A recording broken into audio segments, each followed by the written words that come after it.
ராஜஸ்தானுக்கு யாரையும் போக வேணாம் அப்படிங்கிற இதில் நம்ம சொல்லலை. அதில் என்னென்ன நடைமுறை சிக்கல் இருக்குது அப்படிங்கிறத நான் சொல்கிறேன். ஐடி கம்பெனி தேவையில்லை, டாக்டர்ஸ் தேவையில்லை, யாருமே தேவையில்லை, இதில் தான் கோடிக்கணக்கில் லாபம் இருக்குது அப்படிங்கிற மாதிரி போயிடும். அப்போ அது வந்து உண்மை கிடையாது. ஆடுங்கள் எதுவும் அதில் வர்ற வழியில் போக்குவரத்தில் இறந்து போச்சுன்னா கூட அந்த நஷ்டத்தை நாங்கள் ஏற்றுக்கிறோன்னு சொல்லுவாங்க. இந்த மாதிரி நிறைய உங்கள்கிட்ட சொல்லி ஆசைகளை சொல்லி அவங்க உங்களை ஏமாற்றுவாங்க.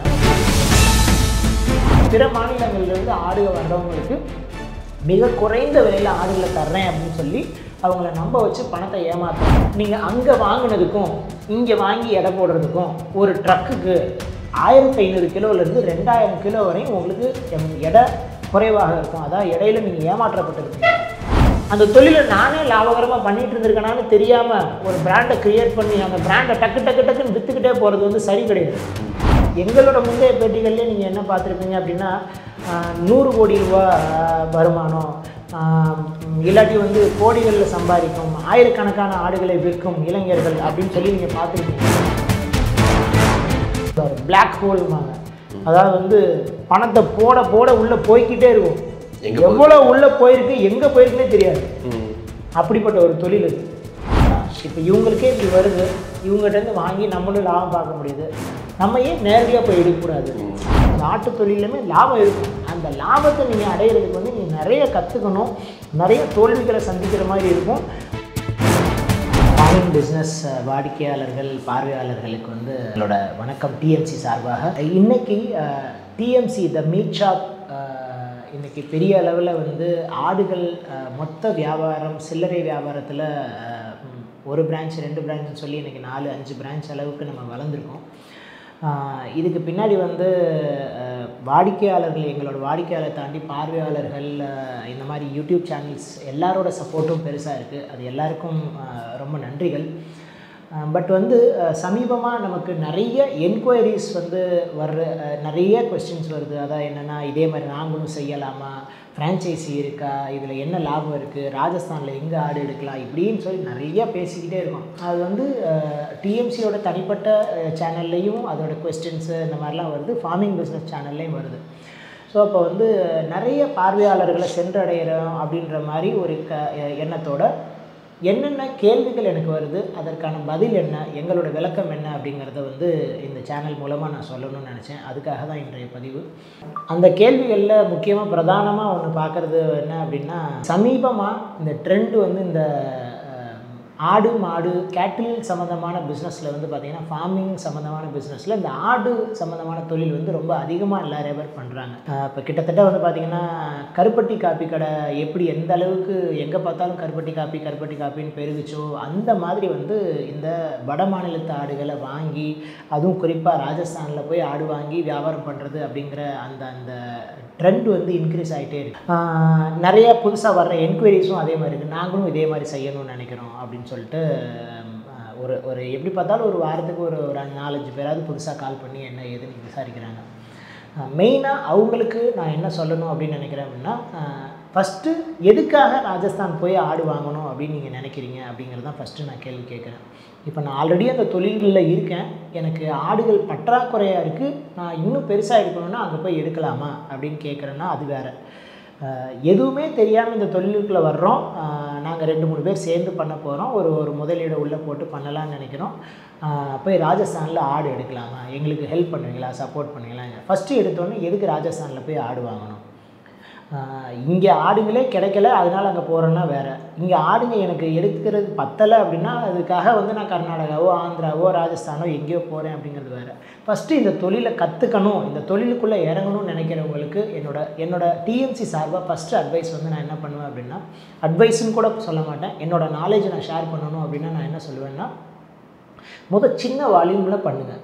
அப்போ அந்த சின்ன வால்யூமுக்கு நான் சின்ன வால்யூம் சொல்கிறது 20-50 ஆடு, அதிகபட்சம் 50 ஆடு, இதுதான் அந்த சின்ன வால்யூம். அந்த 50 ஆடுகளை வந்து நீங்கள் லோக்கல்லே உங்களால் கொள்முதல் பண்ண முடியும். லோக்கலில் நிறைய சின்ன சின்ன சந்தைகள் இருக்குது. நமக்கு வாரத்தில் 7 நாளில் 6 நாள் 5 நாள் நம்மளை சுற்றியே சின்ன சின்ன சந்தை இருக்குது. நீங்கள் பண்ண வேண்டியது என்னென்னலாம் சந்தை இருக்குது. இப்போ நீங்கள் திருச்சியில் இருக்கீங்கன்னு வச்சுக்கோங்க, திருச்சியை சுற்றி என்னென்ன சின்ன சின்ன சந்தை இருக்குது அந்த சந்தைகளை போய் பாருங்கள்.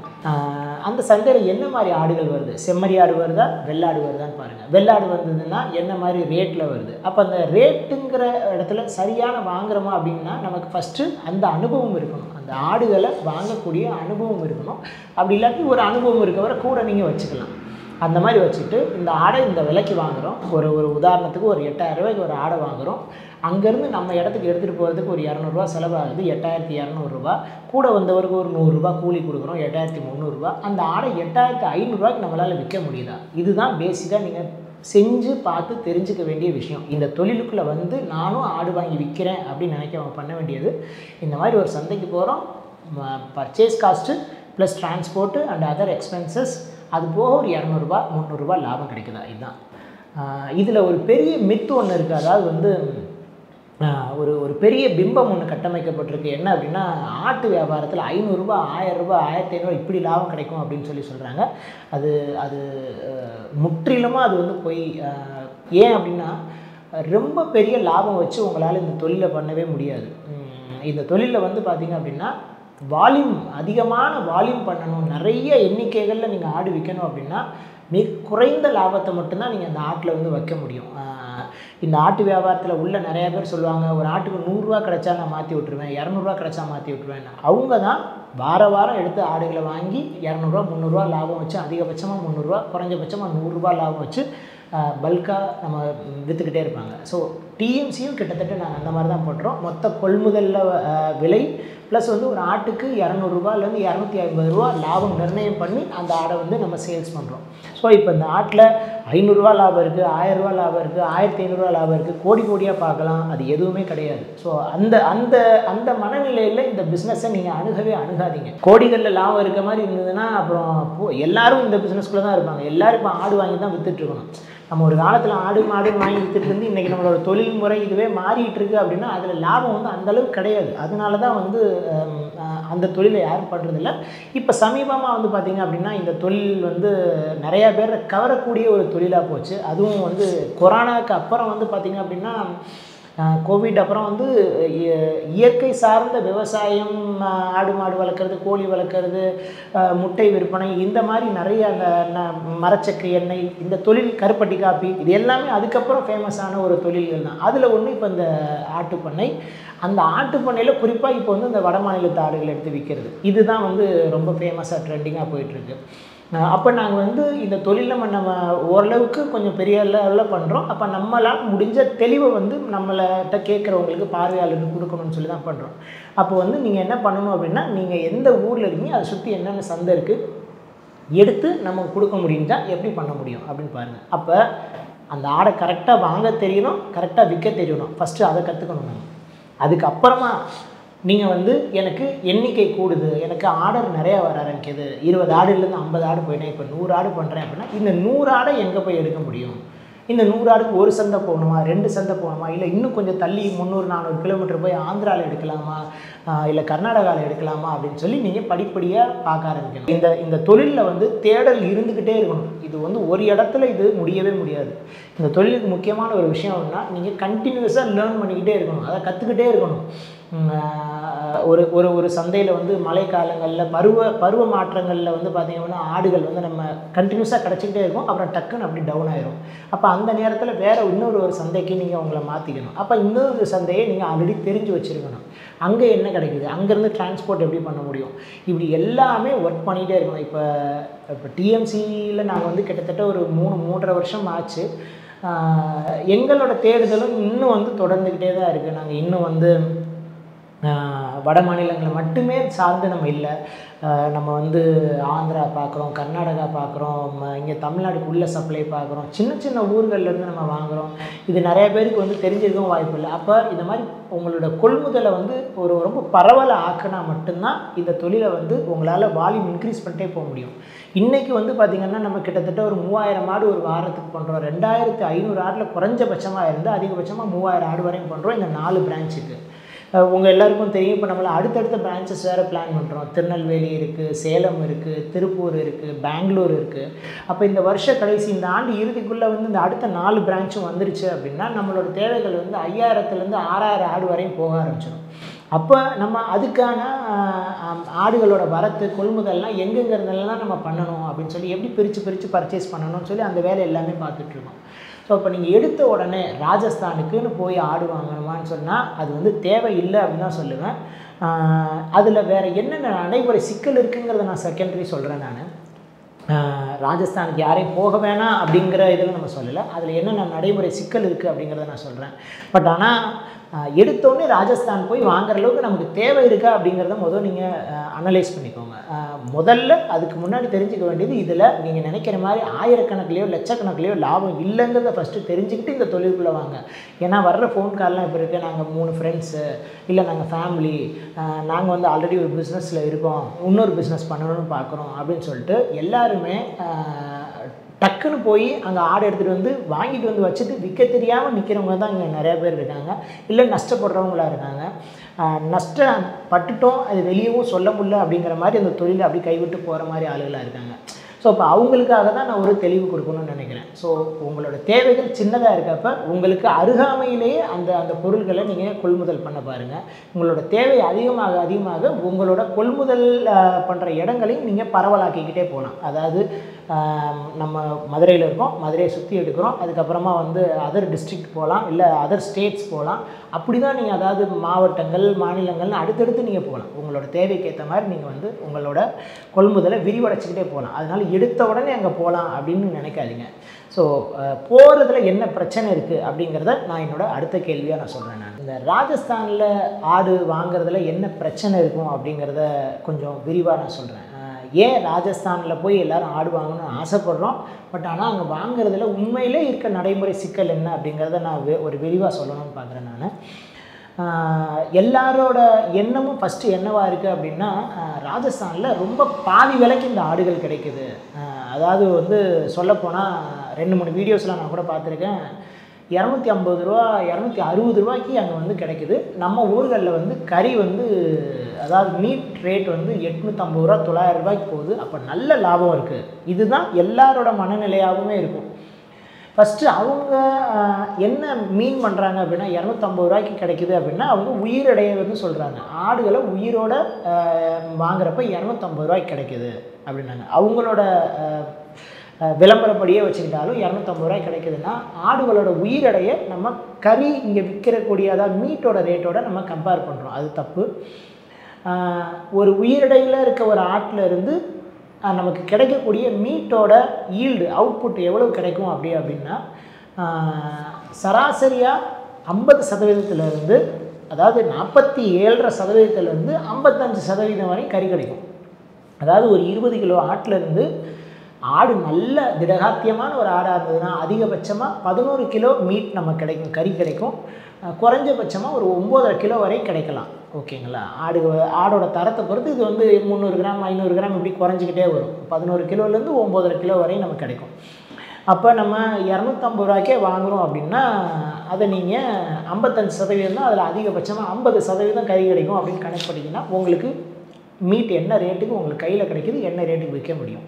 பட் 250 ரூபாய்க்குமே கிடைக்குதா அப்படின்னா அதுதான் அங்கே பெரிய கேள்விக்குறி. அப்படி கிடையாது.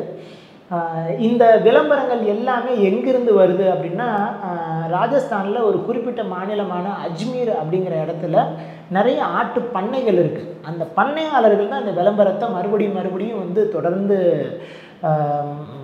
அதாவது சொல்லிக்கிட்டே இருக்காங்க. நிறையா ஃபேஸ்புக்கில், இன்ஸ்டாகிராமில், வாட்ஸ்அப் குழுக்கள் இருக்குது பார்த்தீங்களா, இந்த ஆடுகள் விற்பனை மையம்ன்ற மாதிரி இருக்க வாட்ஸ்அப் குழு எல்லாத்துலேயுமே அவங்க வந்து விளம்பரப்படுத்துகிறாங்க. அதாவது நம்மளோட லோக்கல் லாங்குவேஜ் தமிழ்லையே அந்த இதை டிரான்ஸ்லேட் பண்ணி அட்வர்டைஸ்மெண்ட் பண்ணுறாங்க. அப்போ அந்த விளம்பரத்தை பார்க்குறதுல 10ல் ஒருத்தரோ 2 பேரோ இவ்வளோ கம்மியாக கிடைக்குதா அப்படின்னு சொல்லி அங்கே போயிடுவாங்க. ஏன்னா கிட்டத்தட்ட நம்மளே அந்த மாதிரி ஒரு போன ஆள் தான். அப்போ இவ்வளோ கம்மியாக கிடைக்கும் போல் அப்படின்னு நினச்சி நம்ம போன ஆள் தான். நம்ம வந்து நிறைய திருத்திக்கிட்டோம். 1-2 லோட்லேயே வந்து நம்ம அதில் என்ன பிரச்சனை இருக்குது, அடிப்படையில் எங்கே பிரச்சனை, என்ன மிஸ்டேக் நடக்குது, எப்படி வந்து இது ஏமாத்துறாங்க அவங்க அப்படின்னு தெரிஞ்சுக்கிட்டு நம்ம அதை சரி பண்ணி அதுலேருந்து விலகி வந்துட்டோம். நிறையா பேர் வந்து என்ன பண்ணிடுறாங்கன்னா, அது 1 முறை 2 முறை போய் வாங்கி வந்து பல லட்சங்களை வந்து அதில் தோத்துடுறாங்க. அதாவது பல லட்சங்கள்லாம் குறைஞ்சபட்சம் ஒரு முறை வண்டி எடுத்துகிட்டு வந்தால் 3-3.5 லட்ச ரூபாயிலேருந்து அதிகபட்சமாக 5 லட்ச ரூபா வரைக்கும் கூட ஏமாந்தவங்கலாம் இருக்காங்க. சமீபமாக ஒரு மாதம் 1.5 மாதத்துக்கு முன்னாடி அந்த மாதிரி பண்ணையாளர்கள் மேலே வந்து பார்த்திங்கன்னா பெரிய பண மோசடிக்கான ஒரு எஃப்ஐஆர் கூட ஒன்று ஃபைல் பண்ணியிருக்காங்க டெல்லியிலேருந்து. இந்த மாதிரி வந்து சவுத் சைட்லேருந்து பிற மாநிலங்கள்லேருந்து ஆடுகள் வர்றவங்களுக்கு மிக குறைந்த விலையில் ஆடுகளை தர்றேன் அப்படின்னு சொல்லி அவங்கள நம்ப வச்சு பணத்தை ஏமாத்துறாங்க அப்படின்னு சொல்லி நான் அந்த எஃப்ஐஆர் காப்பி வந்து நீங்கள் பார்த்தீங்கன்னா ஆன்லைனில் கூட இப்போல்லாம் வந்துருச்சு. நிறைய யூடியூப் சேனல்லாம் கூட போட்டிருக்காங்க. நிறைய பண்ணைகளை குறிப்பிட்டு அதில் போட்டு நிறைய பேர்களை குறிப்பிட்டும் போட்டிருக்காங்க. நீங்கள் பேசுகிற நீங்கள் கான்டாக்ட் பண்ணியிருக்க ஒருத்தர் கூட அந்த பண்ணையில் அந்த அந்த லிஸ்ட்டில் கூட இருக்கலாம். ஸோ அதனால் அதை ரொம்ப கவனமாக பண்ணுங்கள். இந்த அளவுக்கு அதில் ஒரு சீரியஸான ப்ராப்ளம் இருக்குது. ஏன்னா அந்த விலைக்கு ஆடுகளை கொடுக்க முடியாது. அவங்க முதல் எடுத்தோடனே உங்கள்கிட்ட என்ன பண்ணுவாங்க அப்படின்னா ஒரு அட்வான்ஸ் அமௌண்ட் வாங்குவாங்க. 1 லட்சமோ 2 லட்சமோ கொடுங்க, நாங்கள் கொஞ்சம் ஆடுகளை வாங்கிட்டு வரோன்னு சொல்லுவாங்க. அவங்க வாங்கிட்டு வர ஆடுகளில் ஒன்று திருப்தியாக இருக்கும், இல்லை திருப்தி இல்லாமல் இருக்கும். அப்போ இன்னும் கொஞ்சம் வாங்கினா இன்னும் கொஞ்சம் காசு கொடுங்கன்னுவாங்க. இப்படியே போய் நம்மளோட பெரிய பணம் அவங்கக்கிட்ட போய் நின்னதுக்கப்புறம் அவங்க சொல்கிறத தான் நம்ம கேட்கணும் அப்படிங்கிற மாதிரி ஆயிடும். அவங்க என்ன பண்ணுவாங்கன்னா வண்டி ட்ரக்கு நாங்களே புக் பண்ணி தரோன்னு சொல்லுவாங்க. ஆடுகள் வந்து வாங்கிக்கோங்க, 50% பணத்தை இங்கே கொடுங்க, 50% பணத்தை வந்து உங்ககிட்ட வந்து வாங்கிக்கிறேன்னு சொல்லுவாங்க. ஆடுகள் எதுவும் அதில் வர்ற வழியில் போக்குவரத்தில் இறந்து போச்சுன்னா கூட அந்த நஷ்டத்தை நாங்கள் ஏற்றுக்கிறோன்னு சொல்லுவாங்க. இந்த மாதிரி நிறைய உங்கள்கிட்ட சொல்லி ஆசைகளை சொல்லி அவங்க உங்களை ஏமாற்றுவாங்க. அந்த இடத்துல என்ன ஆகும்னா ஃபைனலாக என்ன நடக்கும் அப்படின்னா அவங்க வந்து வாங்கிட்டு வந்து வச்ச ஆடு உங்களுக்கு பிடிக்குதோ பிடிக்கலையோ இது நீங்கள் கட்டாயம் எடுத்துகிட்டு போகணுங்கிற ஒரு நிர்பந்தத்துக்கு உங்களை உள்ளே கொண்டு வருவாங்க. ரெண்டாவது வந்து பார்த்திங்க அப்படின்னா ட்ரக்கு வந்து நான் புக் பண்ணுற இடத்துல கிடைக்கல, நீயே புக் பண்ணிக்கோன்னு சொல்லி ஏதாவது ஒரு நம்பர் கொடுப்பாங்க. அவங்க ட்ரக்குக்குன்னு உங்களுக்கு ப்ராமிஸ் பண்ண அமௌண்ட் வந்து உங்களுக்கு சொன்ன ஒரு வேல்யூ வந்து ஒரு 80,000 85,000 90,000 சொல்லியிருக்காங்கன்னா ஒரிஜினலாகவே அதாவது வந்து யதார்த்தமாகவே ட்ரக்கு அங்கேருந்து இங்கே வரணுன்னா 1,65,000 45,000 55,000 இந்த மாதிரி ட்ரக்கோட சைஸை பொறுத்து அது மாறும். அப்போ நீங்கள் எதிர்பார்த்ததுக்கும் இதுக்கும் அப்படி 2 மடங்கு ஆகும். ப்ளஸ் வந்து ஆடுகள் சாகிறதுக்கான வாய்ப்பு நிறையா இருக்கும். ஏன் அப்படின்னா அதில் வந்து அவங்க அங்கேருந்து ஆடுகளோட எடையை கூட்டி காமிக்கணும் அப்படிங்கிறதுக்காக இந்த கோதுமை மாவு மைதா மாவு கலந்த தண்ணி போட்டு அவங்க ஆடுகளுக்கு கொடுப்பாங்க. அந்த தண்ணியை குடித்த ஆடுங்க வந்து நிறைய இறக்கிறதுக்கான வாய்ப்பு இருக்கும். ப்ளஸ் வந்து பணத்தை எனக்கு இங்கேயே கொடுத்துட்டு போயிருந்துருவாங்க. வந்து வாங்கிக்கிறேன்னு சொன்னவங்க வரமாட்டாங்க. எனக்கு கடைசி நேரத்தில் ஏதோ ஒரு வேலை வந்துருச்சு, ஹாஸ்பிட்டல் வேலை வந்துருச்சு, கல்யாணம், அதனால் என்னால் வர முடியாது அப்படின்னு சொல்லி அந்த பணத்தை உங்கள்கிட்ட அங்கேயே வாங்கிட்டு ஆடுகளை அனுப்பிச்சி விட்ருவாங்க. உங்களுக்கு அந்த இடத்துல தெரிஞ்சிடும் நம்ம பெரிய அளவில் ஏதோ நஷ்டப்பட்டுட்டோம் அப்படின்ட்டு. நீங்கள் அங்கே வாங்கினதுக்கும் இங்கே வாங்கி எடை போடுறதுக்கும் ஒரு ட்ரக்குக்கு 1500 கிலோலேருந்து 2000 கிலோ வரையும் உங்களுக்கு எடை குறைவாக இருக்கும். அதாவது இடையில நீங்கள் ஏமாற்றப்பட்டிருப்பீங்க. அப்போ அந்த 2000 கிலோன்னா ஒரு எக்ஸாம்பிளுக்கு 2000 கிலோ அப்படின்னா அவங்கள்ட்ட நீங்கள் 250 ரூபாய்க்கு வாங்கியிருக்கீங்கன்னா கிட்டத்தட்ட 5 லட்ச ரூபா அங்கேயே காலி. அப்போ அந்த 5 லட்ச ரூபா நஷ்டம். நான் குறைஞ்சபட்சமாக அந்த ஒரு 1500 கிலோ டிஃப்ரென்ஸுங்கிறது வந்து ஒரு 3.5 லட்ச ரூபாயிலேருந்துன்னு வச்சுக்கோங்களேன். 3.5 லட்ச ரூபாயிலேருந்து 2 லட்ச ரூபா வரையும், அதாவது 5 லட்ச ரூபா வரையும் நம்ம நஷ்டப்பட்டிருக்கோம். இதனால தான் ராஜஸ்தானில் போய் பாதி விலைக்கு நம்ம வாங்கலாம் அப்படிங்கிறத பண்ணாதீங்க, அதை நம்பி ஏமாந்துடாதீங்கன்னு சொல்லி நாங்கள் மட்டும் இல்லை, அங்கே போய் இந்த மாதிரி வாங்கி அனுபவப்பட்ட நிறைய பேர் வந்து ஷேர் பண்ணியிருக்காங்க. அதையும் தாண்டி நிறையா பேர் இப்போவும் என்கொயரி பண்ணிகிட்டே இருக்காங்க. ஏன்னா எல்லாருமே நம்ம என்ன நினச்சிக்கிறோம், அங்கே பயங்கர டெட் சீப்பில் ரொம்ப அதாவது பழைய இரும்பை வாங்கிட்டு வர மாதிரி வாங்கிட்டு வரலாம் போல், இங்கே வந்தால் ஏதோ ஒரு பெரிய லாபம் இருக்குது அப்படின்னு. நான் திரும்பவும் சொல்கிறேன், அந்த மாதிரி ஒன்று இருந்ததுன்னா இன்றைக்கி எல்லாருமே இந்த ஆட்டு தொழிலில் தான் இருப்பாங்க. எல்லாருமே ஆட்டு தொழிலாக இருப்பாங்க. சொல்லப்போனால் ஐடி கம்பெனிக்கு தேவையில்லை, டாக்டர்ஸ் தேவையில்லை, யாருமே தேவையில்லை, இதில் தான் கோடிக்கணக்கில் லாபம் இருக்குது அப்படிங்கிற மாதிரி போயிடும். அப்போ அது வந்து உண்மை கிடையாது.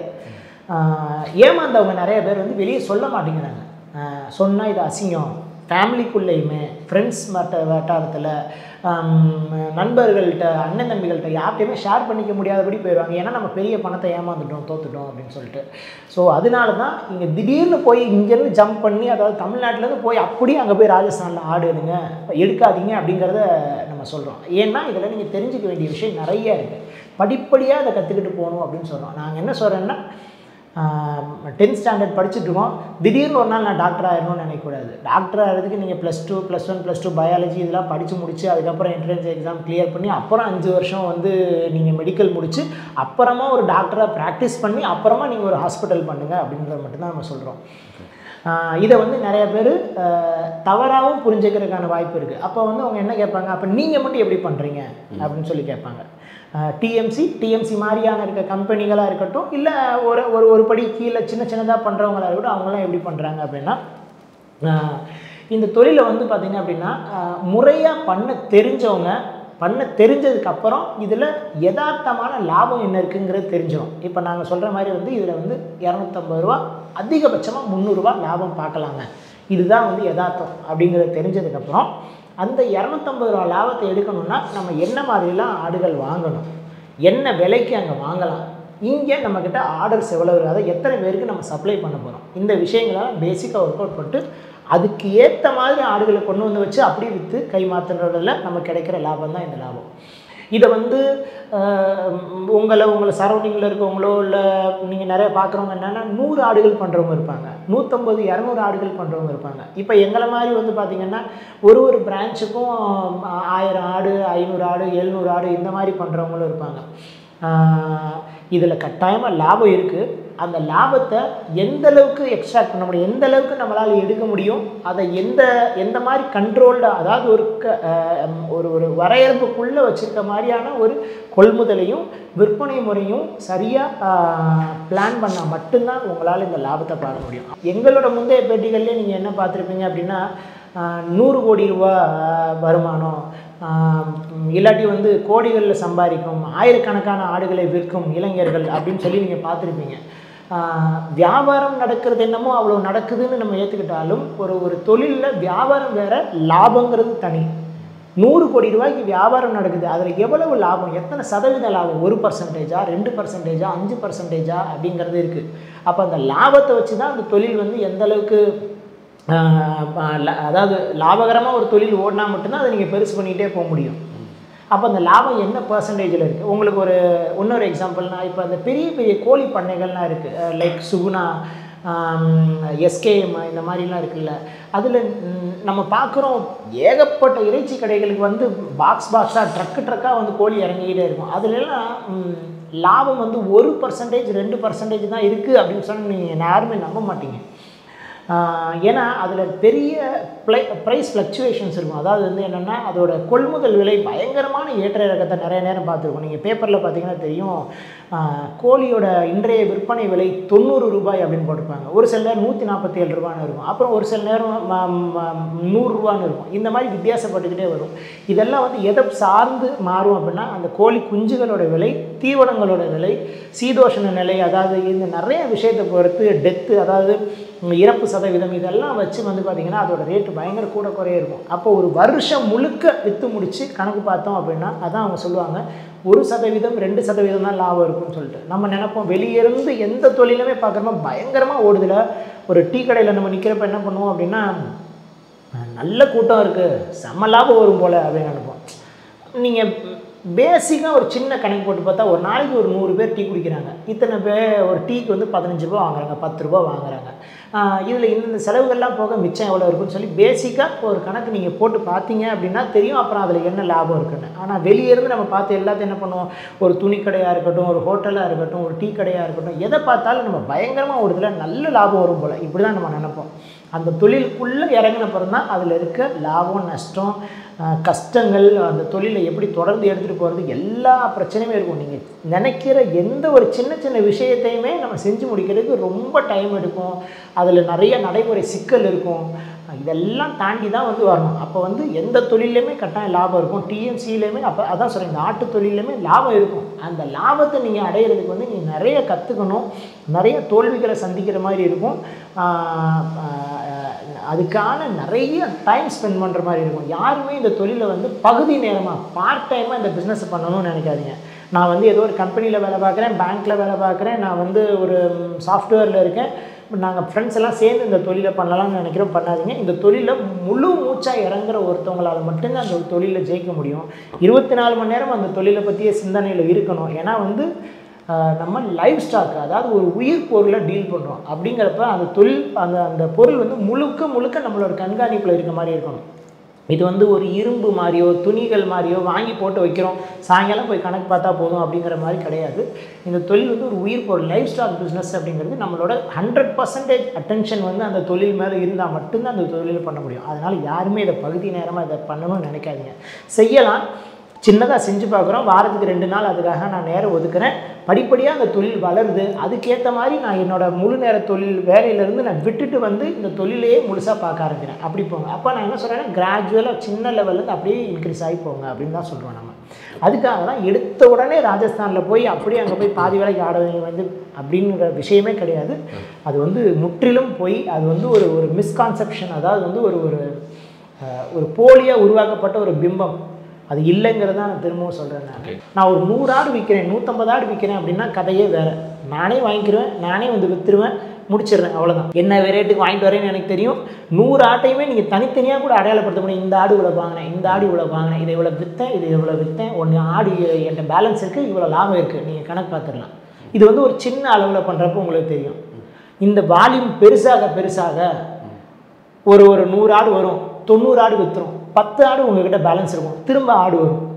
இந்த 10 ஆடை நஷ்டத்துக்கு விற்றுருக்கோமா லாபத்துக்கு விற்கிறோமா எதுவுமே தெரியாமல் போகும். புதுசாக ஸ்டாக் வந்து இறங்கிடும், அதை விற்பீங்க. இந்த ஸ்டாக் பேலன்ஸ் கனெக்ட் பண்ணுறது ஒரு பெரிய விஷயம். இதில் என்னென்னா, ஆடுகள் நிற்க எடை குறைஞ்சிக்கிட்டே இருக்கும். அப்போ மெலியிறதோ கறியோட மதிப்பு குறையிறதோ போகிறப்ப பழைய ஆடுனோடனே நீங்கள் அதை டிஸ்கவுண்ட் ரேட்டில் கொடுக்குற மாதிரி இருக்கும். இப்போ இதெல்லாம் நம்ம எப்படி அக்கௌண்ட் பண்ணுறோம்? கண்ணுக்கு தெரியாமல் நிறையா போகும். நீங்கள் சொன்ன மாதிரி வந்து பார்த்தீங்கன்னா பெரிய வியாபாரம் நடந்துக்கிட்டே இருக்க மாதிரி இருக்கும். அது எப்படின்னா, அந்த ஓட்ட பக்கெட்டில் வந்து வாளியில் தண்ணியை இறச்சி ஊற்றிக்கிட்டே இருந்தாலும் ரொம்பவே ரொம்பாது. எந்த பக்கம் லீக்கேஜ் இருக்குன்னே தெரியாது.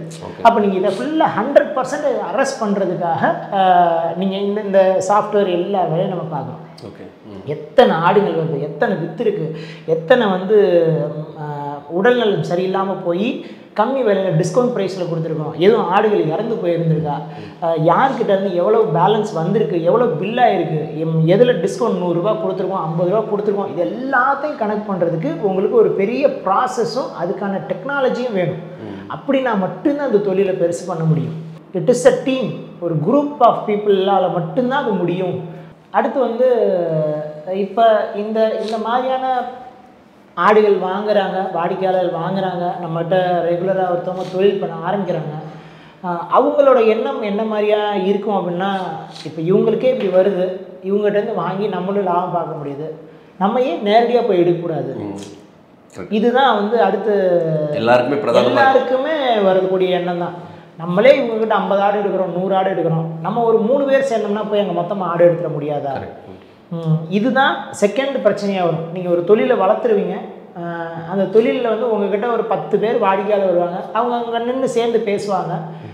நான் 50 ஆடு வாங்குறேன், நீங்கள் 50 ஆடு வாங்குறீங்க, நம்ம ஏன் இன்னும் 2-3 பேர் சேர்த்து நம்ம போய் நேரடியாக வாங்கிடக்கூடாது? அந்த மாதிரி நினைக்கிறவங்க சேர்ந்து போய் வாங்க ஆரம்பிப்பாங்க.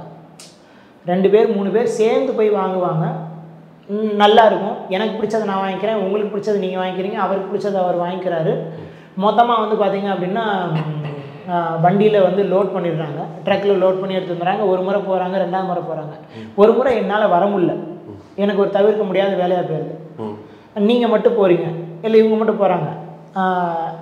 யதார்த்தமாக நான் இதை பார்த்ததை சொல்கிறேன், இப்படி நடக்கும்னு நானாக அனுமானித்து சொல்லலை. என்ன நடக்குது அப்படின்னா, நான் வராத அன்னைக்கு எனக்கு நீங்கள் ஆடு சரியாக வாங்கலை, ஓகே, உங்களுக்கு நல்லா இருக்குது, அவருக்கு நல்லா இருக்குது, எனக்கு வரல, நல்லா வரல, இந்த பிரச்சனை வருது.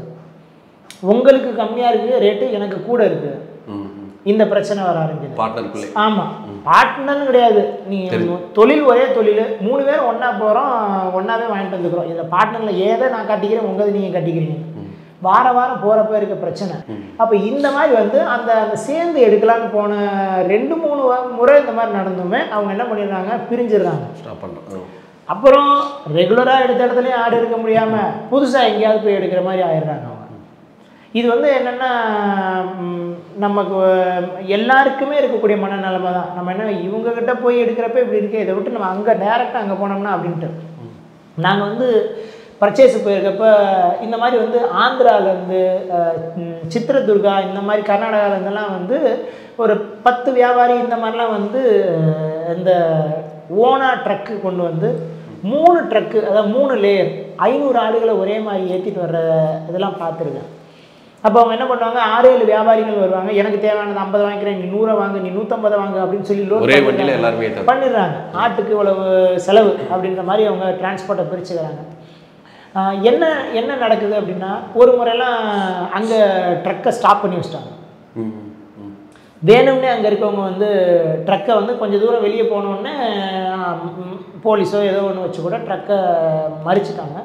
ஆடுங்களை பூரா இறக்கி ஒரு இடத்துல அடைச்சி வச்சுட்டு 1.5 லட்ச ரூபா பெனால்ட்டி கட்டுங்க, 3 டெக்கு வண்டி வரக்கூடாது, இந்த மாதிரி ஏதோ ஒரு காரணத்தை வச்சு உங்களுக்கு இடையூறு அங்கே விளைவிக்கிறாங்க.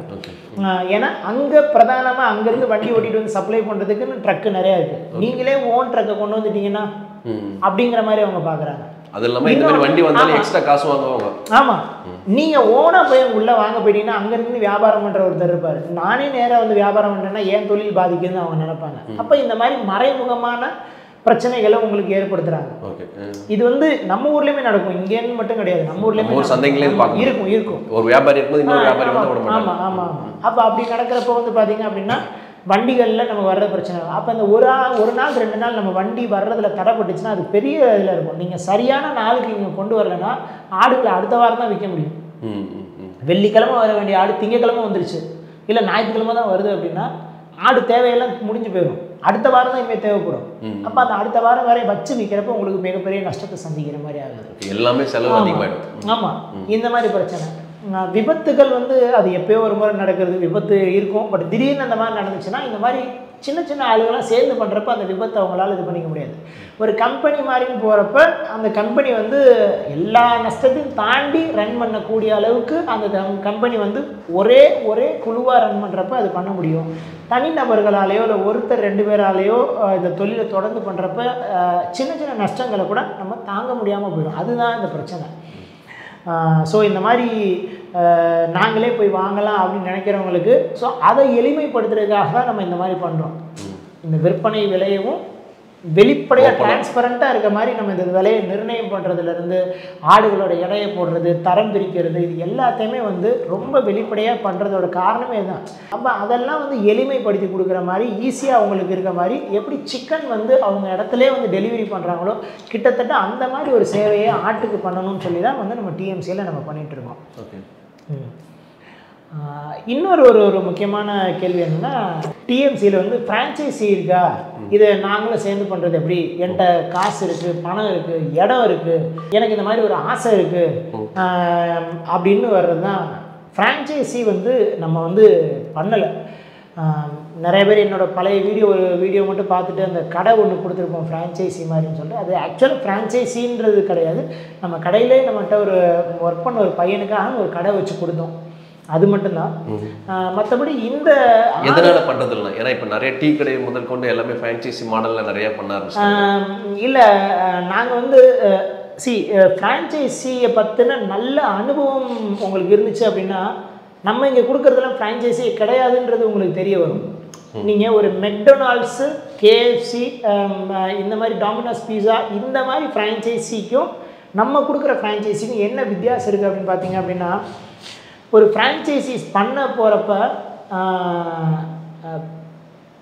ஆனாவிலேருந்து அக்கண்ணா வரைக்கும், ஏலேருந்து Z வரைக்கும் எல்லாமே அந்த ஃப்ரான்ச்சைஸி தான் வந்து உங்களுக்கு சப்ளை பண்ணணும். ஓகே, ஃப்ரான்ச்சைசருக்கு வந்து கொடுக்கணும். ஓகேங்களா, நீங்கள் என்கிட்டருந்து ஒரு கடை எடுத்துறீங்க, உங்களுக்கு முழு சப்ளை நான் பண்ணணும், எல்லாமே பண்ணணும், எல்லா விதத்துலேயும் சப்போர்ட்டாக இருக்கணும். அதை விட்டுட்டு நான் ஒரு பிராண்டு க்ரியேட் பண்ணிட்டேன், என் பிராண்டை விற்றுக்கிட்டே போகிறேன், உங்களுக்கு சப்ளை என்ன மாதிரி வருது, உங்கள் தொழில் ஓடுதா ஓடலையா, லாபத்தில் போகுதா, அது எதுவுமே இல்லாமல் பண்ண முடியாது. ஏன்னா அந்த தொழிலை நானே லாபகரமாக பண்ணிகிட்டு இருந்திருக்கேனான்னு தெரியாமல் ஒரு பிராண்டை க்ரியேட் பண்ணி அந்த பிராண்டை டக்குன்னு விற்றுக்கிட்டே போகிறது வந்து சரி கிடையாது. ஒரு தொழிலை நான் செஞ்சு பார்க்கணும், ஒரு ஊரில் எனக்கு சக்ஸஸ்ஃபுல்லாக ஆயிடுச்சு, இன்னொரு ஊரில் அது ஓடுதா, இன்னொரு மாவட்டத்தில் மாநிலத்தில் அது ஓடுதா, அப்போ இது சரியாக பண்ணால் எப்படி பண்ணால் ஓடும், இதுக்கு சரியான என்ன முதலீடு தேவை, இதுக்கு A to Z வரைக்கும் என்ன நம்ம செஞ்சு கொடுக்கணும், இது எல்லாத்தையும் முடிவு பண்ணதுக்கப்புறம் ஒரு மாடலில் ஃப்ரான்ச்சைஸி கொண்டு போகலாம். இந்த தொழிலில் நாங்கள் ஏன் வந்து அதை பண்ணுறதில்லை அப்படின்னா, இந்த தொழிலுக்கான முதலீடு வந்து ரொம்ப பெருசு அப்படின்னா ஒரு தோராயமாக நான் சொல்கிறேன். இப்போ நம்ம 4 பிரான்ச் வச்சுருக்கோம், ஒரு பிரான்ச்சை 10,000 சதுரடியிலேருந்து 15,000 சதுரடி இருக்க மாதிரியான ஒரு பிரான்ச்சை உருவாக்குறதுக்கு மட்டுமே நமக்கு 60-65 லட்ச ரூபாய் தேவைப்படுது. அந்த இன்ஃப்ராஸ்ட்ரக்சர் காஸ்ட் மட்டுமே, வெயிட் மிஷினு, இது ஆஃபீஸ் ரூமு, ஷெட்டு, ஆடுங்க இறையிற ரேம்ப்பு, சிசிடிவி, இது எல்லாமே போட்டு பார்த்தீங்கன்னா 60-65 லட்ச ரூபாய் வரைக்கும் தேவைப்படுது. அப்புறமா ஒரு லோடு ஆடு, அதாவது 300 ஆடுகளை நம்ம கொண்டு வந்து இறக்கி முதல் வாரம் விற்பனைக்கு நம்ம கொண்டு வர்றப்ப வந்து பார்த்திங்கன்னா அந்த 300 ஆடுகளை நீங்கள் விற்பனைக்கு அதாவது வாங்குகிற காசு கொள்முதல் விலை மட்டுமே குறைஞ்சபட்சம் 25 லட்ச ரூபா இல்லைருந்து 28 லட்ச ரூபா வரை வந்துடும் ஒரு வாரத்துக்கு. சாதாரணமாக நீங்கள் ஒரு வாரம் விற்று முடிக்கிற மாதிரி இருக்கும், திரும்ப அடுத்த வாரத்துக்கான ஸ்டாக் வாங்கணும். அப்போ நீங்கள் ஒரு 300 ஆடு பண்ணுறதுக்கு ரெட்டிப்பு மடங்காக வந்து ஒர்க்கிங் கேபிட்டல்னு சொல்லுவாங்க. அதாவது பணத்தை ரொட்டேஷனுக்கான பணத்தை இன்டு 2 டைம்ஸ் நீங்கள் பணம் உள்ளே போடணும். அப்போ அது ஒரு 60 லட்ச ரூபா. ப்ளஸ் வந்து ஒரு 6 மாதத்துக்கான ஆப்ரேஷனல் காஸ்ட் ரன்னிங் காஸ்ட் வந்து வச்சுருக்கப்ப கிட்டத்தட்ட ஒரு 1.25 கோடி ரூபா 1.5 கோடி ரூபா வரைக்கும் உங்களுக்கு கிட்டத்தட்ட வந்துடும். 1.25 கோடி ரூபா வந்துடுது. அப்போ அவ்வளோ பெரிய முதலீடை வந்து ஒருத்தர் போடுறதுக்கு வந்து போட்டாங்க அப்படின்னா அந்த தொழில் கட்டாயமாக லாபகரமாக ரன் ஆகணும். இல்லை அப்படின்னா அது ஒரு பெரிய சிக்கலாக இருக்கும், பணம் போட்டவங்களுக்கும் சரி அந்த பிராண்டை உருவாக்குற நமக்குமே சரி. அப்போ இதனால தான் இந்த ரிஸ்க்கை வந்து இந்த சிக்கலான ரொம்ப கஷ்டமானதை வந்து அடுத்தவங்க கையில் நம்ம கொடுக்கக்கூடாது ஈஸியாக. ஏன்னா ஆசைப்பட்டு எல்லாருமே வந்துடுறாங்க. என்ன மாதிரி ஆளுங்க வராங்க, ஏங்க நான் வந்து ஒரு ப்ராப்பர்ட்டி விற்று ஒரு பணம் வச்சுருக்கேன், நான் ஒரு பெரிய வேலை பார்த்துருந்து ஒரு சேவிங் வச்சுருக்கேன், அந்த பணத்தை போடலான் இருக்கேன். அப்போ நம்ம ஒருத்தவங்க கஷ்டப்பட்டு ஒரு சேர்த்துருக்க ஒரு பணத்தில் நம்ம ஈஸியாக அந்த ரிஸ்க் எடுக்கக்கூடாது. பிஸ்னஸ்ஸே எப்போயுமே ரிஸ்க்கு தான், 50-50 தான் சான்ஸு. காசை சுண்டி விட்டால் ஒன்று பூ இல்லை ஒன்று தலை. பிஸ்னஸ் பண்ணணும்னு நினச்சிட்டாங்கன்னா அந்த மைண்டு மொதல் இருக்கணும். ரிஸ்க் இருக்குப்பா, 50% நம்ம ஜெயிக்கலாம், 50% நம்ம தோக்கிறதுக்கும் வாய்ப்பு இருக்குது. அப்போ அந்த ரிஸ்க்கை நம்ம இன்னொருத்தவங்களை எடுக்க வைக்கிறதுக்கு நம்ம தயாராக இல்லை. இவ்வளோ பெரிய முதலீடை போட்டு நல்லா போகலன்றதோ இல்லை நீங்கள் நல்லா பண்ணலைன்னோ கடைசி நம்ம கைவிரிக்கிற மாதிரி இது பண்ணுற மாதிரி இருக்கக்கூடாது. அதனால இந்த ஃப்ரான்ச்சைஸிங்கிற மாடலை வந்து நாங்கள் முற்றிலுமாக தவிர்க்கணும்னு நினைக்கிறோம். நம்ம பார்ட்னரிங் சேர்ந்து பண்ணுறதுங்கிறது வேறு, அது நிறைய டிஃப்ரெண்ட் டேர்ம்ஸில் போகும். பட் ஃப்ரான்ச்சைஸின்னு வச்சு இந்த ஊரில் ஃப்ரான்ச்சைஸி நீங்கள் வச்சுக்கோங்க, அந்த ஊர் ஃப்ரான்ச்சைஸி நீங்கள் வச்சுக்கோங்கன்னு சொல்லி போயிட்டால் காசு நம்ம ஒரு பக்கமாக வந்துடும், பிராண்டோட வேல்யூ அடியாயிரும். இந்த பிராண்டு இப்படி இல்லை, லாபகரமாக இல்லைங்கிற மாதிரி. நீங்கள் சமகாலத்திலேயே நிறைய பெரிய பெரிய சாப்பாட்டு இதுலேருந்து நிறைய பிராண்டு இந்த மாதிரி ஃப்ரான்ச்சைஸி கொடுத்து ஒன்றும் இல்லாமல் போனதை நிறைய பேர் நீங்கள் பார்த்துருப்பீங்க. நீங்கள் கண்டிப்பாக கண்டிப்பாக. அப்போ ஒரு தொழிலை முறையாக பண்ணணும்னா அந்த ரிஸ்க்கை உண்மையிலே நான் தான் எடுக்கணும். அப்போ அதனால நாங்களே சொந்தமாக ஓப்பன் பண்ணுறோம். இது நிறைய பேர் புரிஞ்சுக்க மாட்டேங்கிறாங்க. அதாவது சொன்னோம்னா வந்து உடனே அவங்க நீ எனக்கு கொடுக்கலையா அப்படி நானே நேராக போய் எடுக்கிறேன், இப்படி தான் இந்த பிரச்சனை வருது. பிரச்சனைன்னு கூட சொல்ல மாட்டேன், அவங்க போய் திரும்ப அந்த இதில் விழுந்துடுறாங்க. சேர்ந்து பண்ணோம்னா இவ்வளோ பெரிய எதுக்கு இவ்வளோ பெரிய முதலீடு? இவ்வளோ வேலை பார்த்தா தான் இந்த தொழிலை முறையாக பண்ண முடியும். இவ்வளோ வேலை நடந்ததுன்னா மட்டும்தான் தொழிலை முறையாக பண்ண முடியும். நான் அது அப்படிலாம் கிடையாது, கொண்டு வர்றேன் எடையை போட்டேனே விற்கிறேன், நடக்காது. கையிலேருந்து எவ்வளோ காசு போகுதுன்னு உங்களுக்கு தெரியவே தெரியாது. இது வந்து அதான் எங்கள் டீமில் ஒரு அப்பாஸ் கூட சொல்கிறார், பிளாக் ஹோல்மாங்க. அதாவது வந்து பணத்தை போட போட உள்ளே போய்கிட்டே இருக்கும், எவ்வளோ உள்ளே போயிருக்கு எங்கே போயிருக்குன்னே தெரியாது.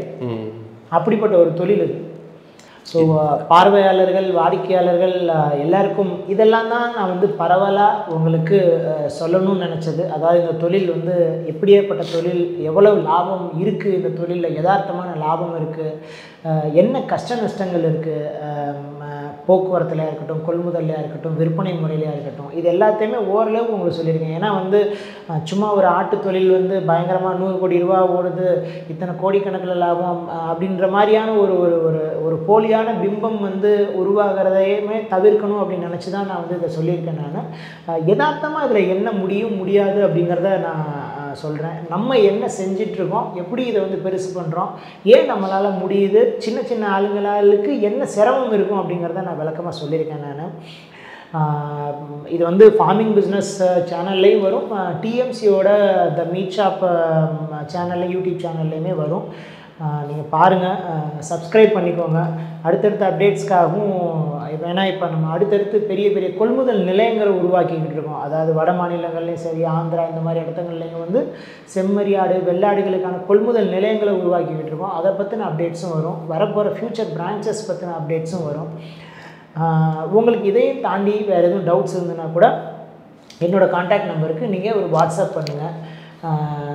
ஸோ ஃபோன் அட்டன் பண்ணலன்னா எதுவும் நினைக்காதீங்க, நீங்கள் வாட்ஸ்அப்பில் ஒரு மெசேஜ் பண்ணுங்கள், கட்டாயமாக நம்ம திரும்ப கால் பண்ணோம். உங்களுக்கு என்ன டவுட்ஸ்னாலும் எங்களை ரீச் பண்ணுங்கள். ரொம்ப நன்றி.